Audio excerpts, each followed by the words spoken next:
It's a bird. It's a plane. It's a geek. Alright, so I'm going to try to continue to have these videos where it's just a voiceover. Hopefully you guys like it.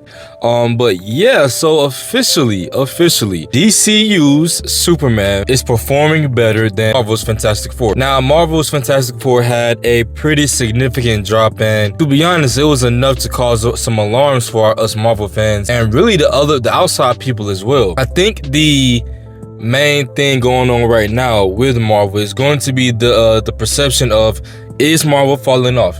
Is there comic book fatigue? So if you remember, if you're new here, I made a video a while back talking about how DC can possibly overtake Marvel, and I told y'all that this July would basically determine what would be the transferring of the torch.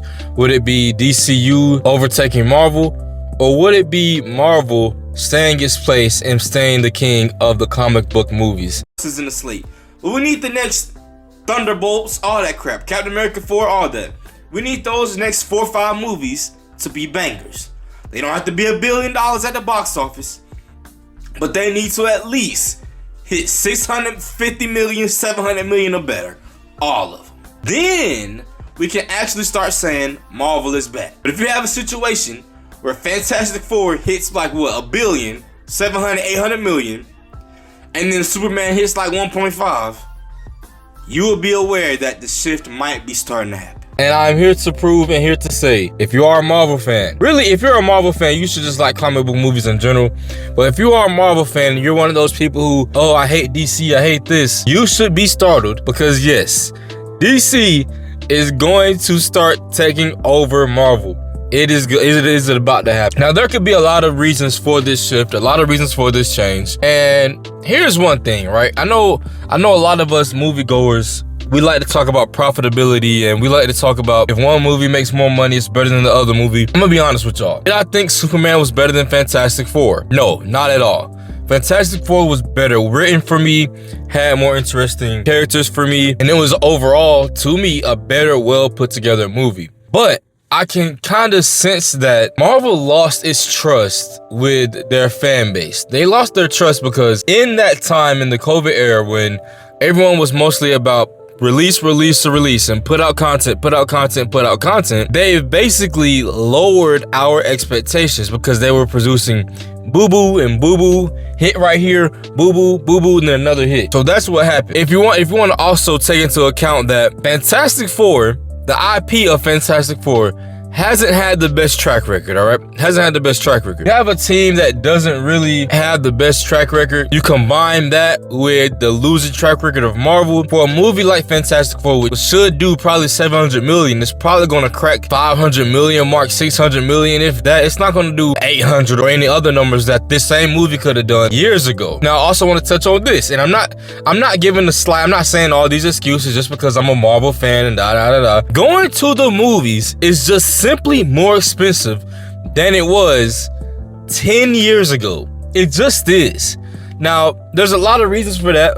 You can mostly blame y'all president, Donald J. Trump, but going to the movies is expensive. This is the side point, but I literally just bought, well, my girlfriend bought these tickets this time. We kind of alternate. Me and my girlfriend just paid $57 for 2 tickets to see Weapons. Now, keep in mind, I'm gonna be honest, we are seeing it in Cinemark XD and we are seeing it in D-Box, which is essentially like 4D kind of thing where the chair will be moving and all that stuff and you'll be feeling everything.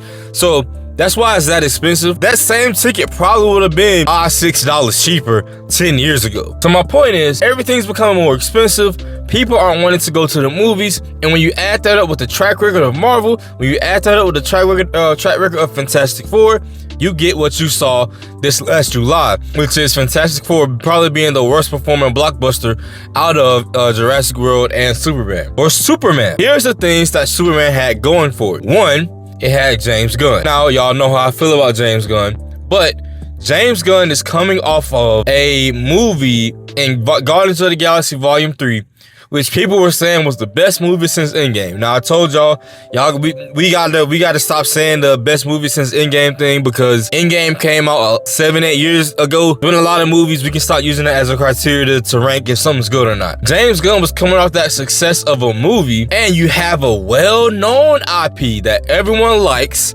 in Superman. The thing that Superman had going for it as well is the fact that we knew that James Gunn was going to go into a different direction with Superman compared to what Zack Snyder had did with his version. So we knew based on the trailers, based off what we were hearing, that this Superman was going to be light and airy. He's going to focus on saving people. He was even saving squirrels, compared to the Man of Steel Superman, who was killing all type of people and kind of moody and grumpy and all that type of stuff. So we knew it was going to be something new in that aspect as well. Superman was also just marketed better than Fantastic Four. This whole month was Superman's month. The whole month of July was dedicated to Superman. And you didn't really hear any Fantastic Four news until Superman was basically done doing what it was going to do. And Superman was basically out. So that's when everything started shifting to Fantastic Four. So Fantastic Four literally wasn't able to have a good 2-3 weeks of great marketing because Superman took up all of that. That's not a slight or diss or anything. That is actually a very good thing that James Gunn's Superman was able to do that. I also want to say there is also a freshness, a uniqueness when it comes to comparing DCU and comparing Marvel. Marvel, most of us, if not all of us, we already know what we're going to get out of Marvel. We already know.